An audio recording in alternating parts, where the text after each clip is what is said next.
L'immigration, Oui. votre vérité, c'est que l'immigration est la première préoccupation des Français. Et le danger qui menace la France, le grand remplacement menace la France. Oui. Vous ne pensez pas qu'il y a d'autres préoccupations dans la tête des Français? Il y a... Ça, vous avez raison. Par exemple, le pouvoir d'achat. J'aimerais vous interroger sur ce sujet. Mais vous avez raison. Le pouvoir d'achat. Attendez, Jean-Jacques. Est-ce que vous connaissez, simplement j'ai une question, est-ce que vous connaissez le syndrome du vin du mois? Du 20 du mois. C'est-à-dire qu'on n'a plus d'argent à partir du 20 du mois. Voilà. Oui, vous ne le connaissez pas, moi non plus. Voilà, exactement. On est d'accord. On est d'accord. Mais moi, je l'ai connu quand j'étais enfant. Vous savez, moi, je suis pas né avec une cuillère en or dans la bouche.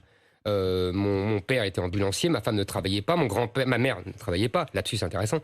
Mon grand-père était cordonnier en Algérie. Je peux vous dire que moi, je sais ce que c'est que les fins de mois difficiles. Moi, mon grand-père avait 9 enfants.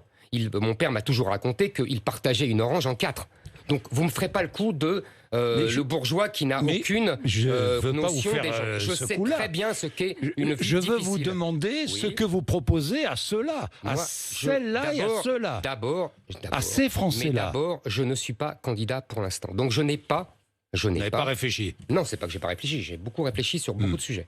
Je n'ai pas à vous donner un programme, des mesures, des mesurettes, parce que ce n'est pas ni le lieu ni le moment. Vous savez, Emmanuel Macron, qui était candidat, a attendu février-mars 2017 pour donner un programme. Et il disait, le programme ne sert à rien. Donc je ne vais pas, moi, en non-candidat, faire mieux que lui. Donc je sais très bien les difficultés des vies des gens. Votre programme ne sert à rien. Il disait ça. Oui. Bon, vous voyez. Vous reprenez. Non, je ne reprends pas. Je vous dis qu'il y a des exemples prestigieux. Ce que je veux dire, c'est que je sais très bien les difficultés de pouvoir d'achat, de vie des gens, de beaucoup de gens. J'ai suivi comme vous les Gilets jaunes. Je parle avec des gens, les gens viennent me parler.